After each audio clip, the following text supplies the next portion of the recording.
Hay tantas facetas diferentes de tu personalidad que puedes explorar y te encuentras repitiendo lo mismo.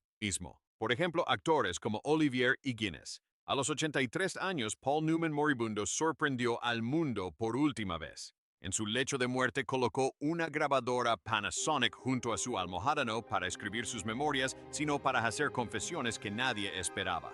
Seis romances homosexuales secretos con las mayores estrellas de Hollywood, nombres que podrían destruir décadas de imágenes cuidadosamente construidas. El chantaje y la traición fueron encubiertos por el sistema de estudios, pero ¿quiénes eran las estrellas a las que expuso y por qué se suponía que estas cintas nunca saldrían a la luz? Acompáñanos mientras revelamos los nombres de los actores del viejo Hollywood con los que el actor gay Paul Newman salió en secreto. Número 6. Steve McQueen. De todos los nombres que aparecían en las grabaciones de Paul Newman en su lecho de muerte, uno destacaba no solo por su fama, sino también por el peligro que representaba Steve McQueen. Su romance comenzó en la primavera de 1956 durante un fin de semana en el Chateau Marmont de Sunset Boulevard. Newman, que entonces tenía 31 años y acababa de alcanzar el estrellato con Somebody Up There Likes Me, aún buscaba su lugar en Hollywood. McQueen, con tan solo 26 años, seguía buscando papeles secundarios, ávido de poder y dispuesto a usar a cualquiera para conseguirlo. El romance podría haber quedado como una cita secreta más del viejo Hollywood, pero McQueen lo convirtió en algo mucho más oscuro. Lo que Newman describió más tarde como su relación más aterradora comenzó cuando descubrió que McQueen había estado grabando en secreto sus encuentros. Cada palabra íntima, cada confesión susurrada, cada desesperado "te amo" quedó grabada en cintas de carrete ocultas en la suite. Para McQueen no se trataba de romance, sino de una oportunidad. Cuando la revista Confidential, tristemente célebre en la década de 1950 por destruir reputaciones, amenazó con publicar un artículo que revelaba la sexualidad de Newman, McQueen vio su oportunidad. Lo que presentó a Newman un acuerdo de confidencialidad mecanografiado y una amenaza tan fría que lo atormentó durante décadas. ¿Sabes lo que les pasa a las personas que quedan expuestas, verdad? Tienes una familia, no dejes que todo se venga abajo. Newman, ya casado con Joanne Woodward en 1958 y con 3 hijos, no tuvo más remedio que guardar silencio. Las cintas no desaparecieron. Casi 20 años después, durante el rodaje de El Coloso en Llamas en 1974, McQueen le entregó un casete a Newman entre tomas, sonriendo como si fuera un regalo. Sus palabras fueron casuales, casi burlonas, solo una precaución. Para Newman fue un recordatorio de que su vida, su familia y su carrera siempre estaban al borde de la ruina. Pero la crueldad no terminó ahí. En 1980, durante un programa de Merv Griffin, McQueen lo humilló públicamente sonriendo con desdén mientras llamaba a Newman un fanático espeluznante que enviaba cartas de amor. Los espectadores rieron sin darse cuenta del resentimiento que se escondía tras la broma. Newman, obligado a sonreír a pesar de todo, cargó con el dolor de la humillación el resto de su vida. En esas grabaciones, en su lecho de muerte, Newman llamó a McQueen el hombre más peligroso al que jamás amé. No era la relación en sí lo que lo atormentaba, sino las cintas, la prueba de que la intimidad, una vez convertida en arma, podía transformarse en una prisión de por vida. McQueen convirtió el amor en chantaje.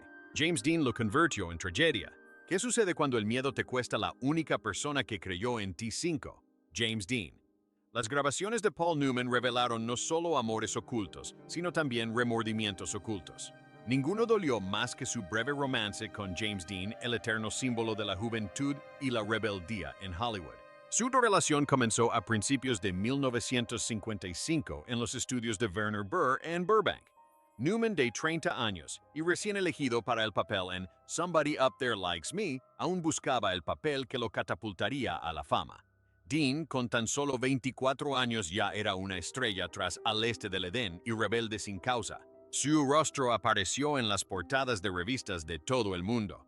Lo que comenzó como conversaciones nocturnas a las afueras de los platós se convirtió en algo más íntimo. Newman recordaba los fines de semana en una cabaña alquilada en Ojai, a solo 145 kilómetros de Los Ángeles, donde compartían botellas de bourbon, Conducían a toda velocidad el Porsche 550 Spyder plateado de Dean por las colinas e intercambiaban promesas susurradas lejos de las miradas vigilantes de Hollywood. Pero el secreto nunca duraba mucho en aquella época. Una noche un fotógrafo independiente llamado Eddie Prescott les tomó una foto besándose a través de la ventanilla del coche de Dean en Melrose Avenue. A los pocos días, una revista de chismes publicó una columna titulada Amantes en la sombra de la pantalla grande. Aunque el artículo nunca los nombró directamente, las descripciones eran bastante claras. Las carreras profesionales eran frágiles a mediados de la década de 1950 y cualquier indicio de homosexualidad podía arruinar un contrato con un estudio.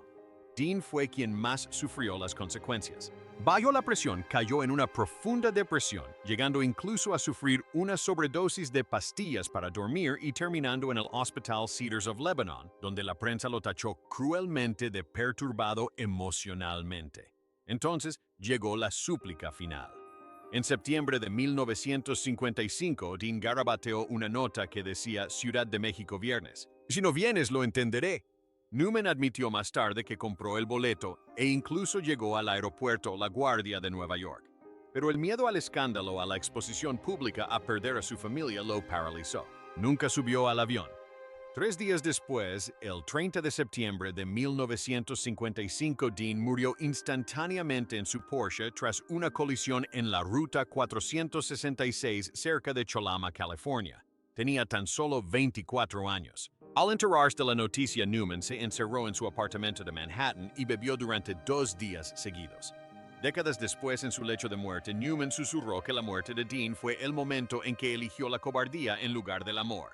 El resto de su vida lo atormentó las palabras que nunca pronunció y la promesa que nunca cumplió. La muerte de Dean dejó a Newman marcado, pero Brando lo hirió aún más.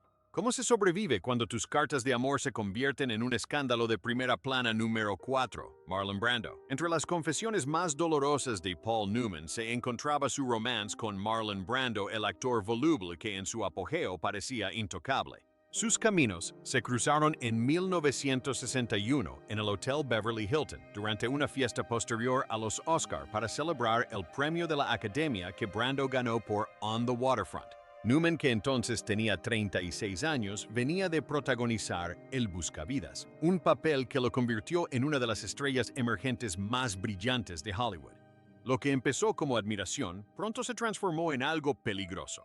Newman recordaba cómo Brando organizaba vuelos secretos de fin de semana en Palm Springs, lejos de la implacable prensa de Los Ángeles. Solían escaparse a una villa de estilo español alquilada cerca del cañón de Tahquitz, donde los dos hombres compartían mañanas tranquilas, un café fuerte de una cafetería de Westwood que el asistente de Brando traía especialmente y largas tardes hablando de actuación política y el creciente movimiento por los derechos civiles. Newman creía haber encontrado un confidente. Lo que no sabía era que Brando ya estaba tramando algo. A principios de la década de 1960, el estrellato de Brando comenzó a decaer. Sus últimas películas habían fracasado y los ejecutivos de Paramount susurraban que se estaba convirtiendo en un fracaso de taquilla. Para mantenerse en los titulares, Brando convirtió la intimidad en una estrategia. La traición definitiva llegó cuando las cartas manuscritas de Newman, notas privadas llenas de confesiones, amor y temor a ser descubierto, aparecieron en manos del fotógrafo sensacionalista Mark Weller. La columna de Weller, publicada en 1962 bajo el titular Amor tras la lente, nunca publicó los nombres, pero las descripciones eran evidentes. Las cartas mencionaban la costumbre de Brando de usar una bata de seda roja en la villa de Palm Springs. Es de tal bastó para que los alegados ataran cabos, en lugar de proteger a Newman. Brando permitió que la filtración siguiera latente porque el escándalo lo mantenía vigente en una industria despiadada, donde la atención significaba la supervivencia. Las repercusiones llegaron a la vida privada de Newman. Joanne Woodward, su esposa desde 1958, descubrió la infidelidad cuando encontró una de las cartas filtradas doblada dentro de una revista de chismes. Su nota manuscrita a Paul estaba cortada como cristal. Si necesitas otra mentira, no soy la persona indicada para ayudarte. Para Newman, Brando se convirtió en la personificación de la traición. En sus grabaciones resumió la herida en una frase devastadora: usó el amor como un cuchillo. Cada abrazo era una herida más. Brando lo traicionó por publicidad, pero la traición de Redford fue aún más fría. ¿Por qué el niño prodigio de Hollywood pasó de ser su compañero a su verdugo? La respuesta es Robert Redford. Pocas relaciones en la vida de Paul Newman estuvieron llenas de promesas y decepciones como su romance secreto con Robert Redford. Se conocieron en 1968 durante la preproducción de Butch Cassidy and the Sundance Kid. Newman, que ya tenía 43 años y era un nombre conocido en todo el mundo, fue elegido para interpretar al experimentado forajido Butch Cassidy. Redford, once años menor que él, y todavía considerado una joven promesa, consiguió el papel de Sundance solo después de que Newman insistiera en que era el compañero ideal. Esa insistencia forjó un vínculo que trascendió la pantalla. A lo largo de la década de 1970, su relación se desarrolló en secreto. Pasaban largos fines de semana en la granja de Newman en Westport, Connecticut, lejos de las miradas indiscretas de Hollywood. Sus amigos recordaban que la pareja desaparecía para ir de pesca a Utah o a esquiar a Aspen, donde Redford construiría más tarde su instituto Sundance. Para los demás, su química se reducía a una simple amistad, pero los diarios personales de Newman la describían como una década de amor, risas y peligros, nuestro propio oeste oculto. El punto de inflexión llegó en 1976. Para entonces Newman se sentía envalentonado por el éxito de El Golpe en 1973 y su creciente reputación como director. Concertó una entrevista privada con el periodista Stephen Close de The New Yorker con la intención de hacer pública su relación con Redford. Fue una jugada arriesgada en una época en la que la homosexualidad aún podía arruinar carreras. La respuesta de Redford fue rápida y calculada. Horas antes de la entrevista, The New Yorker recibió faxes anónimos que alegaban que Newman era mentalmente inestable, violento en el set y adicto a pastillas recetadas que consumía con alcohol. En cuestión de días, las columnas de chismes retomaron la historia, presentando a Newman como una estrella veterana rechazada por su inestabilidad emocional. La entrevista se canceló y los estudios comenzaron discretamente a retirar a Newman de los papeles protagónicos. Mientras tanto, la carrera de Redford no hizo más que despegar. En 1976 estrenó Todos los hombres del presidente, consolidando su reputación como el chico de oro de Estados Unidos.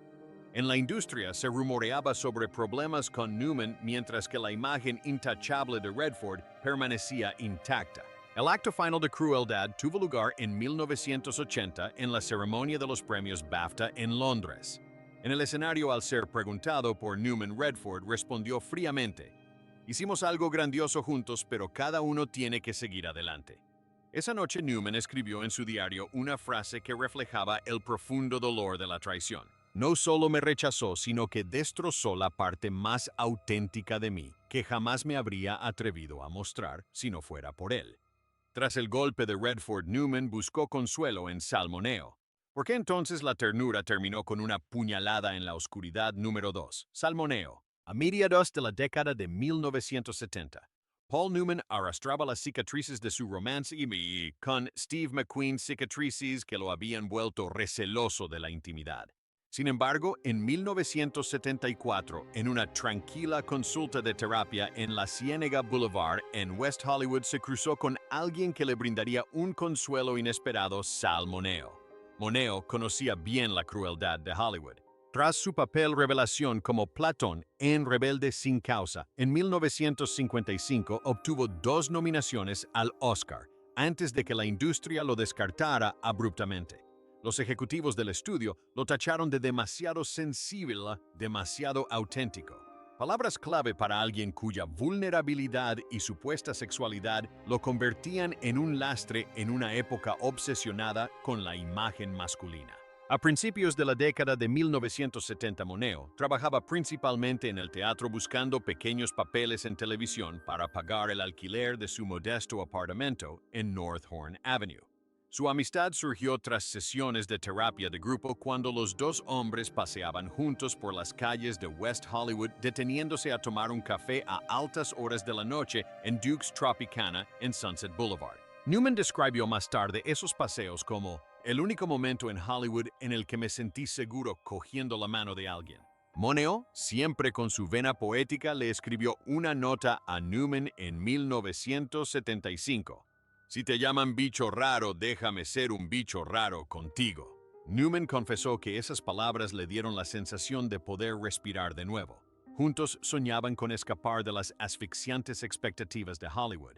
Planearon un viaje a Venecia, Italia, para escribir juntos un guión sobre dos hombres que se enamoran mientras su ciudad se hunde bajo el agua, una alegoría de sus propias vidas. Newman incluso compró 2 entradas para marzo de 1976, un secreto que confesó en sus grabaciones privadas, pero el destino no se lo permitió. La noche del 12 de febrero de 1976, tras ensayar la obra P.S. Your Cat is Dead, Moneo aparcó su coche en el callejón detrás de su apartamento. Instantes después recibió una puñalada en el corazón. Se desplomó y murió antes de que llegaran los paramédicos. La policía lo calificó de robo fallido, pero Newman opinaba lo contrario. En sus confesiones en el lecho de muerte afirmó que el asesinato de Moneo era el precio que Hollywood cobra a quienes se atreven a vivir con autenticidad. Para Newman, Sal Moneo era más que un amante. Era un alma bondadosa que ofrecía consuelo, y su asesinato fue el último y brutal recordatorio del precio de amar con sinceridad en el viejo Hollywood. El asesinato de Moneo dejó a Newman destrozado, pero las cartas desesperadas de Clift terminaron de hundirlo.